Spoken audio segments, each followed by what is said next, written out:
बिहार में विधानसभा चुनाव की तैयारियों के बीच सबकी नजर मुस्लिम वोटर्स पर है कि आखिर बिहार के मुसलमान इस बार किसका साथ देंगे, क्योंकि बिहार में इस बार कई अन्य विकल्प शामिल हैं। खासतौर पर एनडीए और महागठबंधन के अलावा प्रशांत किशोर, असदुद्दीन ओवैसी, चंद्रशेखर आजाद, मायावती समेत कई अन्य विकल्प हैं और सभी मुस्लिम वोटर्स को साधने की पूरी कोशिश कर रहे हैं। इसी कड़ी में जन सुराज पार्टी के सूत्रधार प्रशांत किशोर ने रविवार को शहर के अंजुमन इस्लामिया मदरसा में आयोजित बिहार बदलाव इजलास को संबोधित करते हुए बिहार की राजनीतिक स्थिति, सामाजिक असमानता और मुस्लिम समुदाय की भूमिका पर खुलकर अपनी बातें रखी, या यूं कहें कि मुस्लिमों को साधने की पूरी कोशिश की। प्रशांत किशोर ने कहा कि हमने कई जगह उन नेताओं की मदद की जिन्होंने पीएम नरेंद्र मोदी की पार्टी को हराया है, लेकिन हम पार्टी नहीं, विचारधारा की राजनीति करते हैं। उन्होंने कहा कि कौन पार्टी, कैसी पार्टी, इस विवाद में नहीं पड़ते हैं।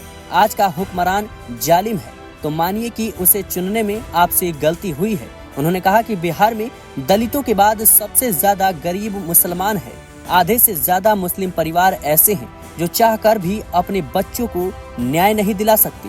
उन्होंने कहा कि आपको बार बार बताया गया कि आप अल्पसंख्यक हैं। नेताओं ने आपको मानसिक रूप से कमजोर कर दिया है, जबकि आबादी के अनुपात में आपके 40 विधायक होने चाहिए, लेकिन सिर्फ 19 विधायक हैं। बता दें दर्शकों कि प्रशांत किशोर ने मुसलमानों से अपील की कि वे तादाद की चिंता छोड़कर हक के साथ खड़े हों। उन्होंने कहा कि अगर आप रास्ता बनाएंगे तभी रास्ता बनेगा। भाजपा की ताकत उसकी विचारधारा है, अगर उसे हटाना है तो गांधी की विचारधारा को अपनाना होगा। उन्होंने असदुद्दीन ओवैसी पर निशाना साधते हुए कहा कि वे मुसलमानों को अकेले लड़ने की बात करते हैं, जबकि जन सुराज की सोच है कि सभी हिंदू और मुस्लिम मिलकर बदलाव लाएंगे। उन्होंने कहा कि आज भी आधे से ज्यादा हिंदू भाजपा को वोट नहीं देते। प्रशांत किशोर ने जोर देकर कहा कि अगर बिहार बदलेगा तो देश बदलेगा। अगर आप गलत को चुनेंगे तो गलत ही पाएंगे। बता दें दर्शकों कि बिहार में विधानसभा चुनाव नजदीक है। तमाम पार्टियों ने अपनी तैयारियां तेज कर दी है। इसी कड़ी में मुस्लिम वोटर्स को लेकर कई सवाल खड़े हो रहे हैं कि इस बार बिहार का मुसलमान किसका साथ देगा। फिलहाल देखा जाए तो जन सुराज के संस्थापक प्रशांत किशोर ने मुस्लिम वोटर्स को साधने की पूरी कोशिश की है। Bureau report, media 24/7 Delhi.